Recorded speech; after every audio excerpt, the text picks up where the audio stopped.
All right, good morning and welcome everyone to this press conference on what will be the next chapter for CEDO, the Community Economic Development Office here in the city of Burlington. And it's really a new chapter for both CEDO as well as the Business Workforce Development Office and the Church Street Marketplace.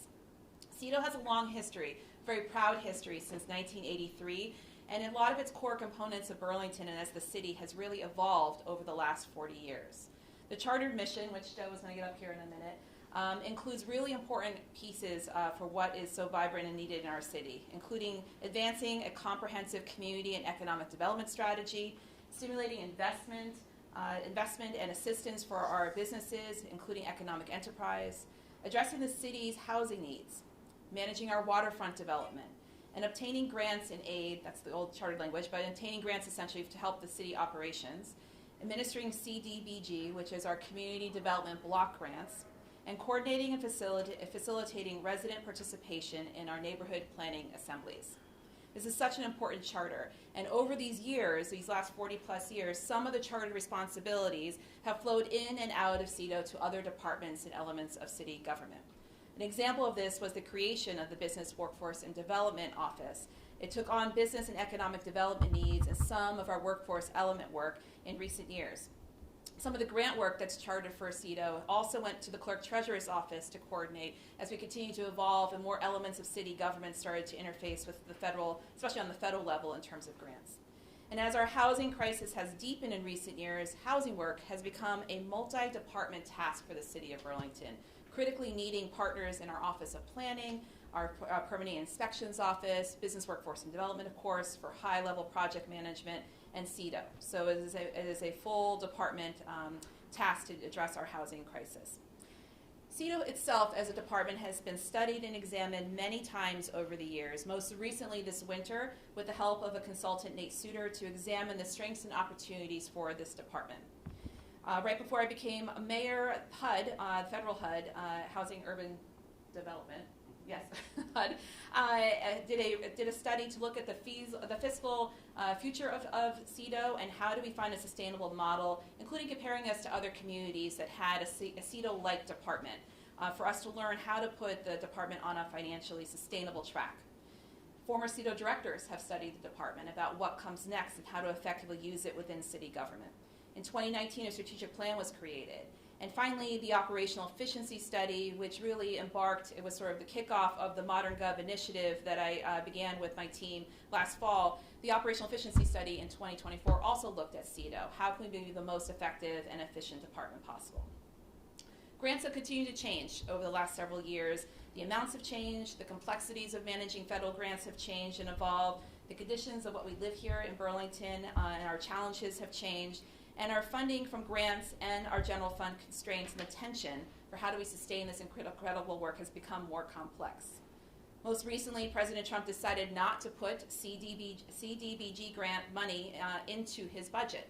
This, again, yet another example, puts the city in a great phase of uncertainty as we usually annually allocate upwards to $750,000 from HUD through CDBG funds to community organizations, housing partners, and agencies in the city. We're in a precarious moment when it comes to grants and funding, and so this is another challenge that CEDO is navigating. Our Community Justice Center has sat inside the CEDO department over a number of years and is a critical part of our community safety system. Their work remains as relevant and critical as ever before in this city. The emergency housing crisis has grown significantly, and the city has been left to shoulder a significant part of the state's crisis in this regard, requiring us to partner strongly with CVOEO, our partners, on extreme weather sheltering management, navigating historically high numbers of people living outside with absolutely no shelter, and managing encampments on public lands with both a care for public health and human dignity as we navigate this emergency within our state. Our city has also worked hard to embrace equity and inclusion within CEDO's work with the development of a language access policy and implementation of that policy across departments, and also developing what's called Trusted Community Voices, or TCV. This was an effort started during the pandemic to do more intentional connections to our immigrant and refugee communities, not only for language access, but trust and relational building with those critical parts of our community. And finally, our MPAs. This is a proud piece, actually it's not finally, second to the last point. MPAs have been a proud part of our history. The neighborhood engagement is strong and vibrant in our city, but participation has ebbed and flowed over these many years as we looked at how MPAs have broken apart, gone back together. It's like a lot of divorces and marriages all at once. But it's a good time now to really be thinking about how to revamp this important fundamental part of community engagement in our city and enhance their work and elevate their importance in city government. And then finally, a challenging piece that has also emerged is how do we continue to manage these very critical public-private partnerships we have underway and make sure that the community is always front of mind, public good is always front of mind in these partnerships as we continue to manage what happens at the Memorial Block, in the South End, and projects to come.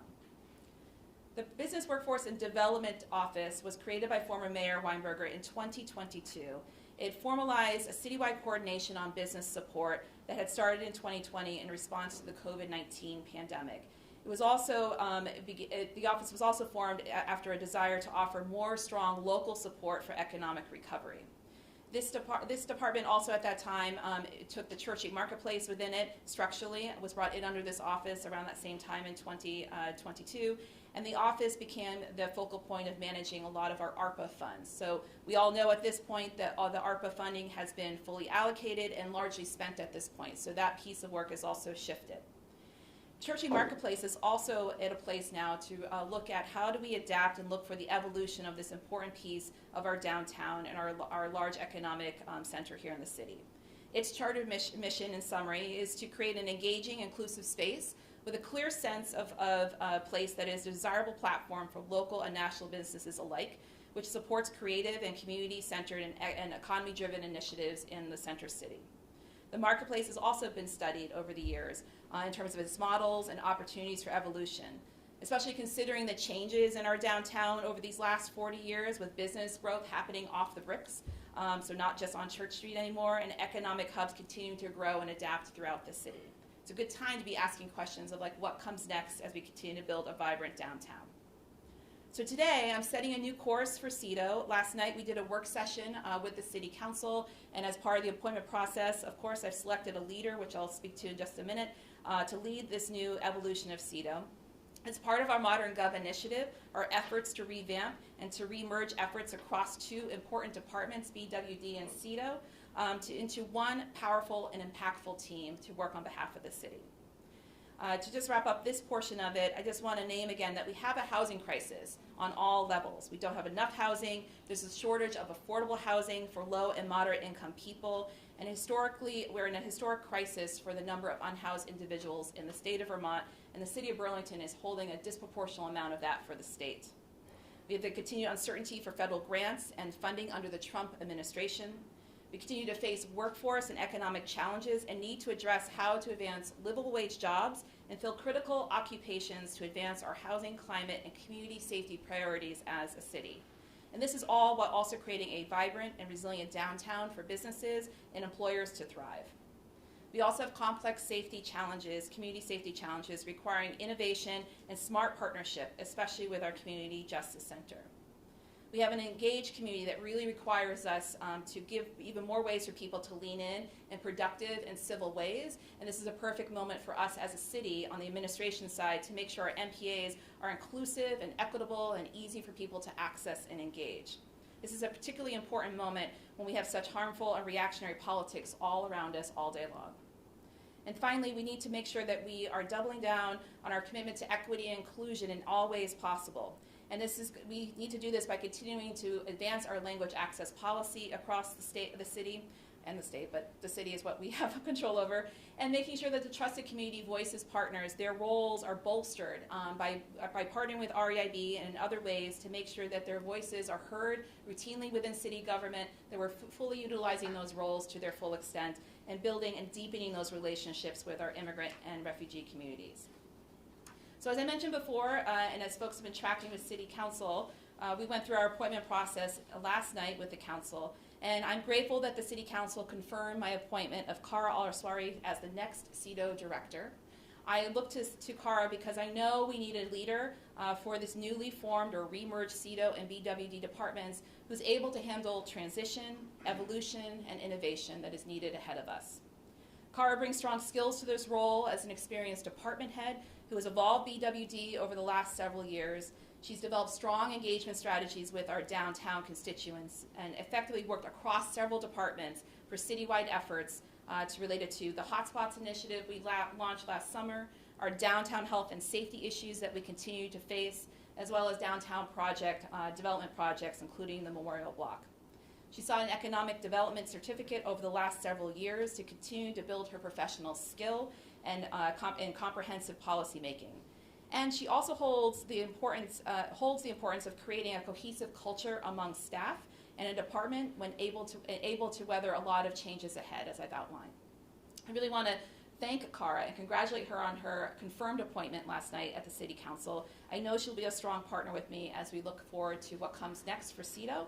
And what we'll do next is hear from Cara, and then we'll talk a little bit about what structurally will be CEDO 2.0, which is not its official name, it's just CEDO, but what the next evolution of CEDO looks like structurally, and then we'll hear from some other speakers here today. So Cara, come on up. Thank you. Hi, good morning. I'll be brief because the mayor covered most of the topics already. Obviously, I'm really excited to take on this role, and that Mayor Mulvaney-Stanek has the trust in me to take on this role. It's a big change for the city, so I want to acknowledge that. It's a big change for staff. But I think it's going to help us refocus, as we know the city is facing multiple challenges right now on various levels. Challenges we're seeing nationwide, but that are definitively playing out in our own community. Number one, first and foremost, is housing. We clearly have a housing crisis. We have a massively increased number of unhoused individuals in our community. And this is something that I'm hoping that CEDO 2.0 or the new CEDO is able to focus on even more. I know they have been focused on it, and I know that CEDO has made great strides in housing, but we need more, as we could see from the CCRPC report, which has said that Burlington needs somewhere between 7,000 and 10,000 more units within the next 25 years. That's a lofty goal that's going to take a lot of coordination in our community and within our municipality. In terms of businesses, we know that our business community is in a precarious place at the moment. They're being faced with a variety of challenges that started with COVID and have bled into the post-COVID era. And I think helping us to support our small locally owned businesses is what creates is true economic development. It helps create a system in which our own residents, our local community, can better their own socioeconomic position and find more stability. So we really believe in fostering locally owned small businesses. Of course, there's a myriad of challenges that are a little bit out of our control, whether it's the loss of Canadian tourists or inflation and the uncertainty we feel with the federal government. Turning to the federal government, as the mayor mentioned, CDBG is not in the president's current budget. That is really something that the city needs to focus on. We received our allocation for the coming year, and we're really excited about that. It's over $700,000. But what comes next should some of these changes on the federal level occur? We need to be thinking ahead and taking the skill set that we have in-house and making sure we're deploying it appropriately so we can still support our community. And finally, I just want to say that I'm excited in this role to take on helping to devise, with community input and in an interdepartmental manner, a CEDS, a comprehensive economic development strategy. And this can give the city a roadmap, similar to Plan BTV, which is currently being revised, and we're about to launch on that process. It makes sense that simultaneously we'd be launching a CEDS process so that we can really see a roadmap for the future for Burlington that will lead to more housing, more affordable housing, a more vibrant, locally owned business community, and really to help uplift the social, economic, and financial well-being in our community. And I just want to say I'm excited to focus on this work moving forward with some old team members, some new team members, and I'm excited for the challenge. Thank you. Thanks, Cara. All right, so we're going to share a little bit about, well, let's go to the next one because I touched on this one already. So just what does this next chapter of CEDO going to look like? And I want to share first, as folks have heard me say before, about my vision for Burlington is to be able to make sure that our city is livable, that is just and connected, so that we can have ample, affordable, and safe housing for residents, have an effective and responsive community safety system, and a comprehensive climate strategy that enables us to have a resilient city. And so as we look at CEDO, CEDO is such a critical, important department. It's like at the heart and center of that particular vision for this city. We need CEDO to be strategic, and we need it to be impactful on this work. So you'll see in the next year, in terms of what will start to shift, we want to make sure we have a very strong and innovative housing strategy, both between CEDO and the mayor's office. I mentioned earlier in my remarks, this is kind of an all-call kind of moment for the city. We have multiple departments that can help and will need to help to advance a robust, coordinated, and strong housing strategy. To start that, the one and only new position we proposed in the fiscal year 26 budget, which you've heard me talk a lot about how hard it was to build that budget, but a budget needs to also invest in areas that we know are critical for where the city needs to go next, and housing is a critical piece of that. So we're creating one new position. It is a senior advisor role on housing strategy. This role is going to start in the mayor's office as an incubator model, much like how we've started the senior advisor on community safety. What's different from that model, though, is the community safety advisor will be winding down after the end of fiscal year 26, because that was a temporary system analysis kind of role to look across our community safety system and figure out where the gaps are for a more effective strategy. We have a long road to go for housing, a 25-year goal of something like 7,000. What number did you say, 7,000? 7 to 10. Okay, 7 to 10, even better, even higher. Great, I'm ambitious, it's great. But that's a sizable number. So this position is not going anywhere. If anything, we're starting with an incubation model in the mayor's office for strong policy coordination that will, of course, be across the hall with CEDO, with other aspects of our housing work, but to incubate the policy, the strategy, the cross-department thinking that's really needed. We're going to unfreeze a formerly frozen position.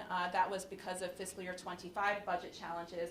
That was a community works position. That was what it was referred to. But the focus of this is a high-level, fully focused individual within the city who's coordinating our public and private projects. Right now, we have multiple people holding this because we don't have a high enough level person filling this role. So think the Secord project in the South End, Memorial Block, other things we have to get into the pipeline, but also thinking always around how do we leverage partnerships to think about the capital stack, how are we going to finance this way, and creative and sustainable methods.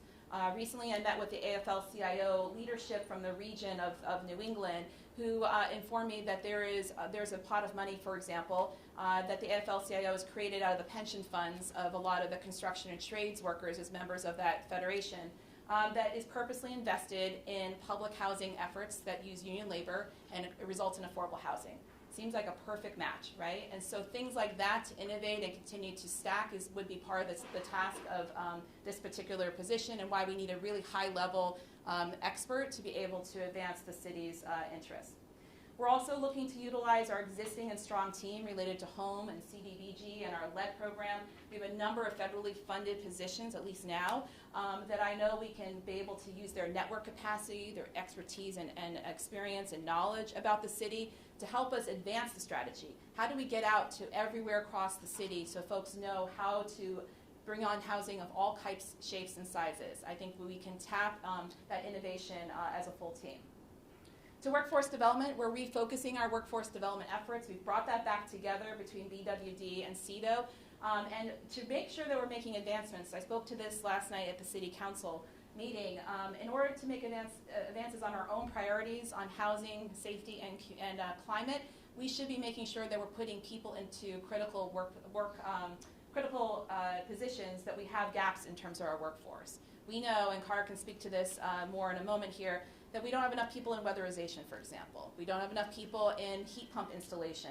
These are things that if we want a climate goal where we are transitioning people into better ways and more affordable ways to heat and cool their homes, as well as thinking about how do we tighten up housing, we need people to do the work. So it makes absolute logical sense for the city to be doubling down and investing in that workforce.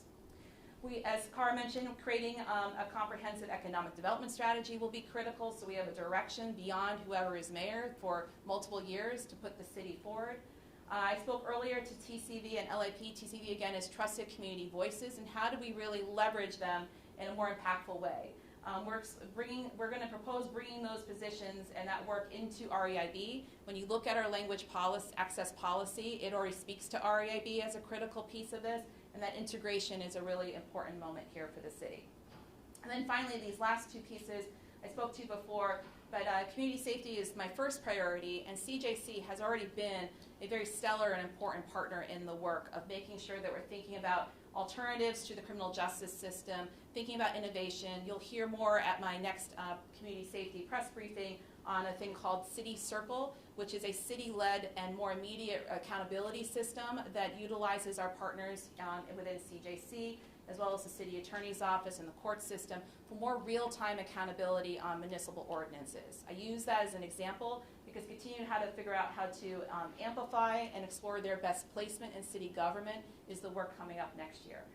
And I've already spoken around MPAs. We heard some feedback last night from City Council around where that sits. So this was my initial proposal to put MPAs within the Department of Finance and Administration, because that is a core service or core function of government kind of department and design. But we'll continue to work with council if MPAs are not, the MPA work is not best placed there, where to make sure we can put our community engagement work in a place that would be well supported and strategic across to support all of the departments in the city. Cara, do you want to speak to any of the structural stuff, especially on workforce at all? I feel like I just took all of your thunder right now. No, yeah, that's fine. I think you got it right now. Great. All right. Okay. Great. Sounds good. All right. So with that, we have a couple other folks that have joined us today, and I'm appreciative of them being here today as we talk about this moment in the city's evolution, at least structurally and also in terms of strategic focus. So first, we'll hear from Council President Ben Travers. Thank you, Mara. I appreciate your inviting me to be here today. I appreciate also being joined by my progressive colleague and Councilor Bergman. I think that is representative of the action that the council took last night, which was to unanimously approve the mayor's slate of mayoral appointments with that bipartisan support. Before giving some brief remarks, I would just like to take a moment to acknowledge the years of service of Brian Pine as the director of CEDO, as well as the directors who came before him, as well as to acknowledge the service of other individuals who will be leaving CEDO as part of this transition. Their years of service and commitment to the city really builds the foundation from which CEDO 2.0 will be built, and I wanted to take a moment to acknowledge that. I also would like to acknowledge the city staff that will be remaining with this new department. Change is hard, and their commitment to this department and to this city does not go unnoticed, and I would I'd like to take a moment to thank them, including many of those who have joined us here today. I'm here specifically to voice my support for Cara as the new director of CEDO, and on that I will be short because my support for Cara is clear and straightforward. We still have specifics around the proposed merger to work out through the budget session. The questions we have heard thus far, though, is in merging business and workforce development and CEDO, are we going to be able to maintain for our business community and for Burlington at large the kind of dedicated support for our businesses and workforce that they have come to enjoy through business and workforce development, while also ensuring that the core mission of CEDO, a core mission that began decades ago with Mayor Sanders and a core mission that has continued through the decades, will continue to be maintained in this merged department. I am confident that in collaboration with the mayor, we're going to be able to continue to meet those goals. I am particularly confident that we're going to be able to meet those goals because Cara has been appointed as the director of CEDO. She is a proven leader, both within the city and in our community. She is particularly a proven leader of people. She has my complete faith and confidence, and as we saw at the City Council last night, has the complete unanimous confidence of the City Council.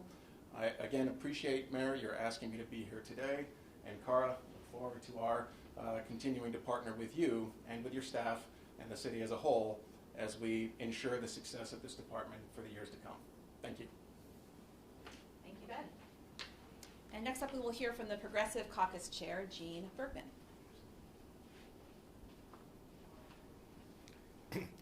Thank you, Mayor. I'm not going to be as brief, which is, for anybody who knows me, it's a shock. And let me start by also echoing what Ben said about Brian, and also about Todd, and about Jillian. I mean, I worked with those folks as a city attorney, so for you as your legal mechanic for a really long time. I go back to the early 1980s, go back before that, but in terms of dealing with all of the issues that Brian has been there for a long time. And I've worked with some of you here in both staff and in my now political role as a city councilor. And I want to thank you all for coming here. This is really hard. Really hard. I remember a transition in 2012 when at the city attorney's office when the new mayor came in, and how hard that was for the entire rest of the term. So,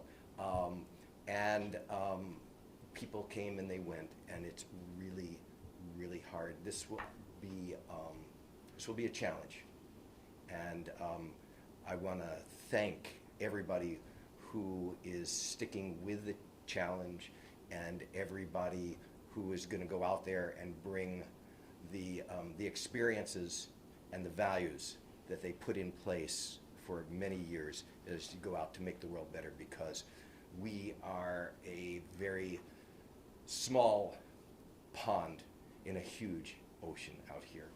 We think of ourselves as a cosmopolitan place, but we're really masquerading. We're just a vibrant but small city.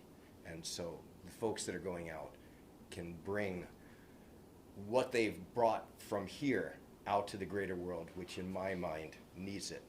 And let me say, I look at this in terms of context, right? So I go way back to the 70s, actually, in terms of active work. But Bernie created CEDO over 40 years ago to help us build an economy of shared community wealth and solidarity, and one that could serve as a model for not only us, and the county and the state, but the rest of the world. And over 40 years ago, visionaries connected to Gordy Paquette and to Senator Leahy created the Church Street Marketplace District with a director and staff and a commission. And that was to unleash the power of Burlington's unique economic engine, the Church Street Marketplace, or Church Street. And it was through a public and democratically accountable entity that coordinated and expanded the efforts of individual property and shop owners. Very, very visionary, both of those things. And let's be really clear, their legacy is nothing short of amazing. Your legacy is nothing short of amazing.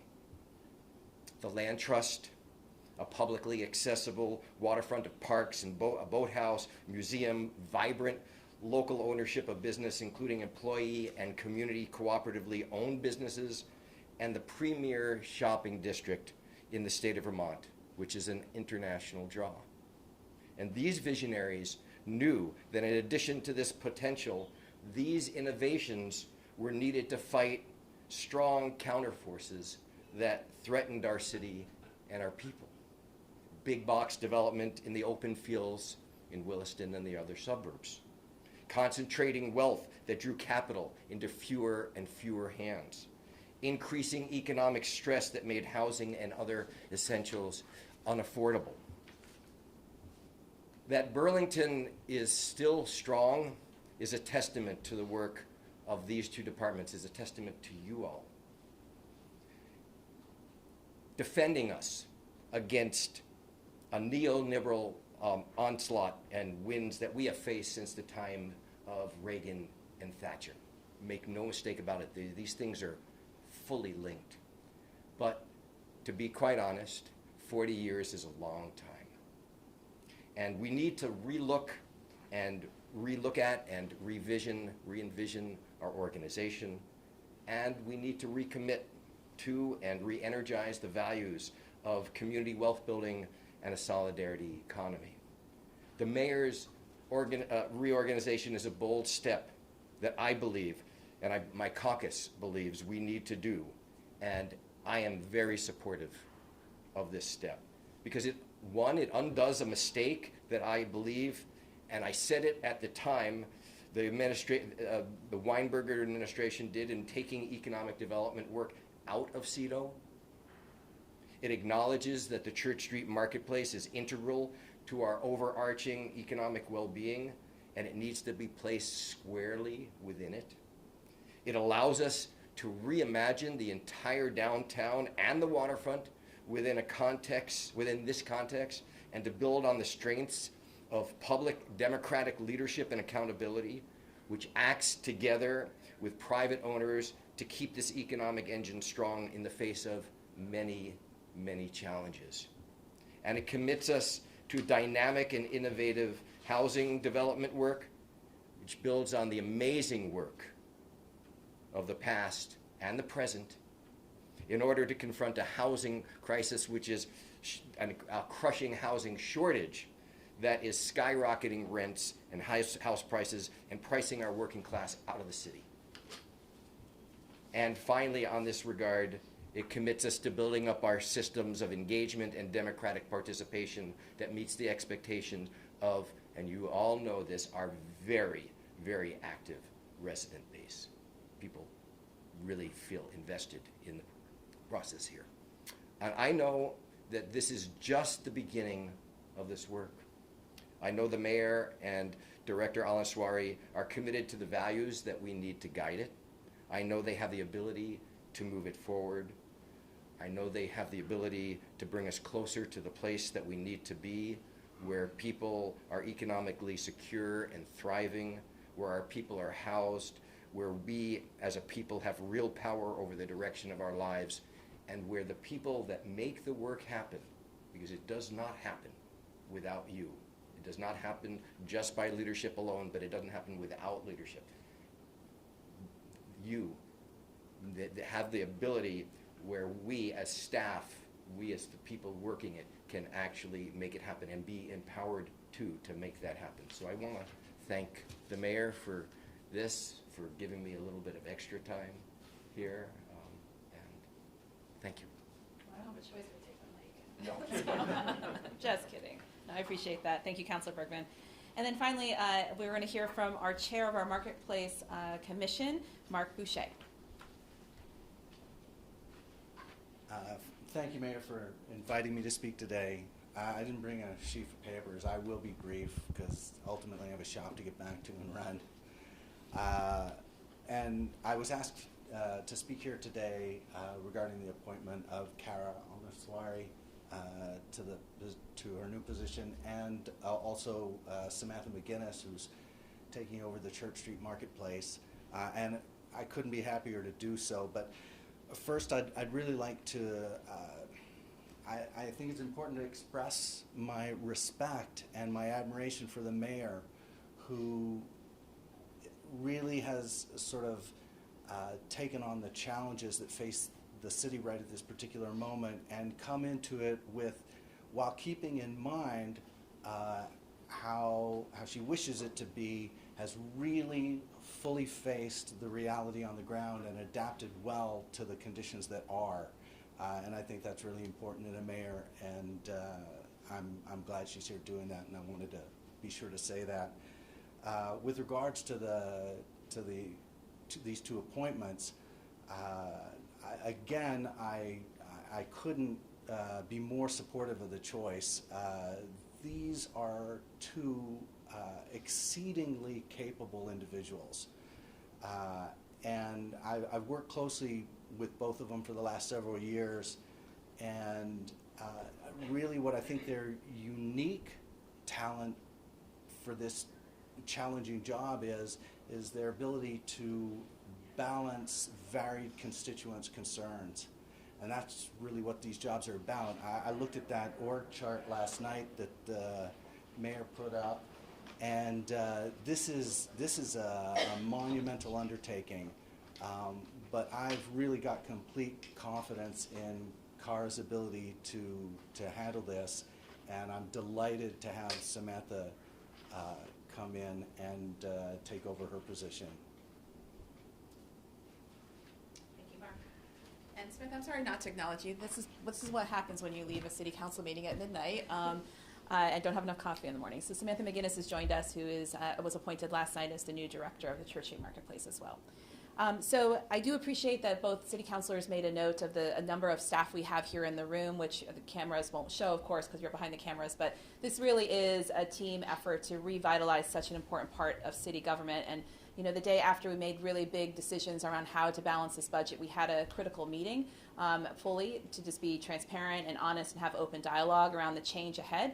And as I forget which counselor mentioned, change can be difficult, but it could also be a place of incubation and innovation and thought and creativity. And I'm not saying that this won't be hard work ahead, but it is truly with an open heart and full partnership that I offer as mayor around how we're going to do this together collectively and really bring what's best next for CEDO as we navigate some pretty challenging times that we've been already navigating in this first year. So I'm rolling up my sleeve. I have no sleeves really on today, but I'm rolling up my sleeves to really be a full partner in this. And I'm right across the hall, and I really, again, want to just emphasize part of what is going to make CEDO most impactful are the folks who are doing this critical work and figuring out how we do this together and supporting you all in the vibrancy of this work as city staff. So with that, let's open it up for questions that folks might have who are here. Mayor, I have a question from last night, actually. What led you to sign the Food Not Cops resolution last night? So I issued a statement last night, and I read it onto the record, and so that's available on Civic Clerk, and we'll probably have it up on the website as well. So as I said in that signing statement, I took the full 2 weeks to really figure out how to go about this. What I saw 2 weeks ago was a lot of polarization, and we had a moment where the council, I shouldn't say we, the council, since I sit in advisement to the city council, had a moment of agreement where we could figure out the bulk of what we could agree upon to compromise in good faith around the vibrancy and supportive ways we can help the downtown. And then things unraveled from there. And over certainly next week in particular, further division happened in our community. And that what led me a week ago to ask the city council to come back to negotiate, and particularly the Democratic majority of the city council, to find a path forward that could tie us back together, figure out a way that we could all collectively lead forward on what we can agree on. That was not a possibility, and I decided that the ultimate goal here is to continue as mayor to show a path forward of how we can look forward and work towards what we can agree upon, which was the bulk of what was in that resolution. And I decided to allocate $10,000 to support the food distribution program to make sure that the folks who right now have been funding all of that through grassroots and volunteer efforts were resourced to find a cooperative way to find a healthier and better location that still meets the needs of the folks in terms of food security that they've been supporting for the last 5 years. So I thought that signing this particular resolution was the best path to move us forward, but ultimately also wanted to make sure that folks know that mutual aid and food security is a critical need in our community. It has really grown in the last several years, and we as a community, I think everyone said this, value this, and I wanted to make sure as mayor that I made sure that was clear as well last night. Going off of that, I'm just curious because we spoke with some of the organizers of put out the meals and things every single day. I know you still have some time, but what have your conversations with them look like? Because at least when we spoke with them, they weren't necessarily 100% on board with wanting to leave or move that location. There's 300 plus people who are part of a disparate leadership structure, from what I can understand, around how they choose to come together and organize the food distribution. In the signing statement, also includes a whole timeline of my points of engagement over the last 9-10 months or so with folks. And every time I've engaged, it's different parts of that group, which is fine. I think it shows the power of community, that so many people are dedicated for helping people meet their basic needs. And also what I've discovered is that there's a spectrum of different opinions about what comes next. The core thing that runs through, though, is that mutual aid is incredibly important for Burlington to have online, that's reliable, that's able for folks to easily find and access in the center city, and that is filling a real need. And in many ways, having food is not only a basic need being met, but it de-escalates a lot of the high-risk issues that people can face when they don't have that particular need met. And just yesterday, we launched the first informational meeting on the situation table. And to go sideways for one quick second, and though it's relevant, the situation table, we got the 5th and final spot for the state of Vermont, which is a coordinated effort to bring down the elevated risk level of individuals who have risky level of things happening in their lives, whether it's related to food insecurity or a mental health crisis or housing insecurity or some combination beyond. It's multiple issues interfacing. And what the situation table is about, they talked about it, is fundamentally when people's basic needs are met, the risk level to themselves and the harm they can do to their community comes down. So I see mutual aid and food access as a critical part of this. Along the lines of those $10,000, and again, I apologize for being late, poor planning on our part. The $10,000, is that strictly for a new location? Is that what's written in your direction as mayor that they have to use it for? So my intention behind that is it's something we've been working on over the last several months to figure out how do we help offer in a cooperative way a relocation effort that helps them meet some of their operational needs. So that would include what they might need. So it might mean tents and sheltering of if they're outside in a place. It might mean access to a commercial kitchen that is easier for distribution of the size of meals that they are putting out for dozens and dozens of people. That is part of the conversation, but I wanted to make sure that in a good faith and tangible way, expression of support came from me as mayor to make sure that folks know how much I want to affirm that mutual aid and food access is a critical part of what Burlington needs right now. This has to do with businesses raising concerns about it. Businesses also raising concerns with how the 2.5% gross receipts tax and what's 2% that was going to sunset, which you said is needed to balance the budget. I guess with the way the resolution ended up going through last night, to kind of take a look at it and come back in August, maybe decide what did you make, I guess, of how this is all shaking out and your thoughts on that. Sure. So we've spent the last several months balancing a budget, and balancing a budget that is fairly raises revenue. And this is exactly what I said when we delivered a fiscal year 25 budget. We need to balance the burden of how we raise revenue to fund the critical issues that people are demanding of us to support our downtown and our city in general. Related to community safety, related to housing, but specifically community safety and well-being in the downtown. So I proposed last year a 2.5%, so it was a 0.5 increase on the gross receipts, and initially proposed it not with a sunset. The sunset was part of budget negotiations with the City Council and the Democratic Caucus in particular to get a budget across the finish line last July 1st. It is something that is a piece that I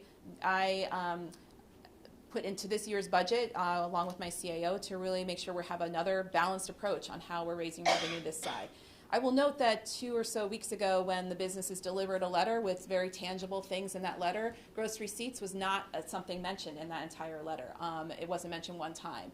And I think what that really emphasizes is that this is a consumption tax. It is a tax that's at a point of sale, so the folks who are the consumers are the ones actually paying this consumption tax, not the individual business itself. It is also something that, frankly, we need the revenue in order to do what is being asked of us again of downtown. And to do so, I don't think it's fair to put it all on the backs of residents. We worked really hard in this budget to make sure that we brought the tax burden down after 3 consecutive years of significant tax increases for working people. And we need to make sure that we're being clear-eyed on all the constituencies that we serve and making sure that we're not pricing people out of Burlington. As it relates to the resolution, City Council President Travers, do you have anything to add about the idea of a disagreement? Is there anything that you can provide as to the resolution and the ultimate decision by the mayor? The downtown resolution? As it pertains to the food distribution. Sure. I mean, first of all, my hope is to keep the focus on the topic of this news conference here, which is the future that the mayor has outlined here for CEDO, as well as the appointment of Cara and Samantha and the unanimous approval that were provided them by the City Council last evening. With respect to the downtown resolution you're referring to, it was earlier referred to as the Food Not Cops resolution. I don't want us to sort of lose the thread on that, though. This was one small part of the resolution. It received the greatest amount of attention, I would say, but the title of this resolution was a resolution dedicated to maintaining a safe and vibrant and welcoming downtown. And I believe that the vast majority of this resolution had broad, bipartisan, if not unanimous support on the City Council, and is asking the city to further explore, and I know that the mayor and her team is working on this now, options about reopening traffic flow around construction, mitigating those impacts, including with respect to better wayfinding, looking into whether or not we can expand existing parking programs to incentivize additional folks going downtown, exploring how we can increase the presence of public safety personnel in our downtown core. And what I don't want to lose through this, right, is that I think that if you were to talk to any businesses, and I would acknowledge this myself, a mutual aid service provided out of the Marketplace Garage here is far from the biggest problem that is impacting our downtown right now.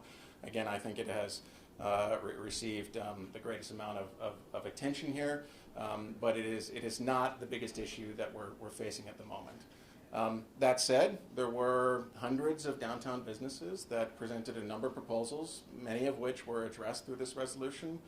Those proposals did include asking for the relocation of this lunch service. I want to be clear that none of those businesses and no one on the council asked for that mutual aid service to end. I agree with the mayor here that that is an essential service, and as we look into relocation, which is what the businesses asked for here, that is the focus, is relocation, and the focus is in finding a more ideal spot. I would hope we could all agree that a parking garage is not an ideal location for food service, and I think there's many other locations centrally located and accessible to the downtown that we can look into here. Unfortunately, and in my opinion, unacceptably, after those businesses circulated that letter, there was a call to boycott those small businesses, and I think a sense among many of us on the council that we needed to include a provision regarding this relocation in that resolution so as to not leave those small businesses standing alone, facing what I consider to be an unacceptable boycott. I share the mayor's dismay around some of the rhetoric that has come up around this. I think that it's been unnecessarily divisive. I think there's been false and misleading tactics as well on all sides of this issue. I wouldn't say on the city council, but I think among different areas of our community. And the mayor called that out, and I called it out as well in the statement I put out previously. Ultimately, I'm very grateful that the mayor signed this resolution. To the extent the mayor had asked the city council to reconsider the item, from my perspective, I don't think that it was necessary for us to reconsider the resolution in order for us to meet our shared goals. As councilors relayed to the mayor last night, and I'll take this opportunity now to relay it here, we are very supportive of the plan that she's outlined to ensure that the goals in this resolution succeed, including the relocation of this lunch service, including her bringing stakeholders together from our community to ensure this happens, including putting financial resources from the city towards this to ensure its success. So while we did not reach a consensus on reconsideration, I do think that ultimately was not necessary to ensure that our shared goals are seen through here. Thank you. Thanks. So we are almost an hour, y'all. So anything on CEDO in particular in terms of the last question or two? Hi, you mentioned there's been significant staff reorganizing. Can you give an outline of how many are staying, how many are going, and under what agreements, and just what that staffing and the cross collaborations are going to look like in terms of people and numbers? So we have an org chart for you, Awesome. anticipating this question. So this is also up on Civic Clerk from last night. I'm going to give you where we're headed for CEDO 2.0, but also on Civic Clerk is the existing org charts for fiscal year 25 that we're in. So in this merger process, and also due to the budget constraints and realities of the city, there were two things happening at the same time. Looking at the core services of the city, but also looking at ways that we could look for effectiveness of departments and looking at things like middle management and reporting structures and making this consistent across the board. We did similar a similar framework when we looked at the Parks Department, for example. So this will be the org chart, proposed org chart going forward. You'll see the word draft here. You'll see that in terms of reductions, I don't have the numbers right in front of me, but we can get you the exact numbers. But in this department, we did, as part of the reduction in force, reduce 2 assistant director roles, looking at reporting structures. Also, I didn't speak to it today, but one of the pieces across the city that we looked at was moving our finance team inward into the Department of Finance Administration.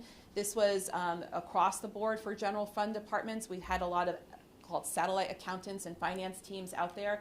And back to what I said before around needing this moment to make sure we have the best expertise and cross thinking around grants and the insecurity of grants and bringing that all together as one team.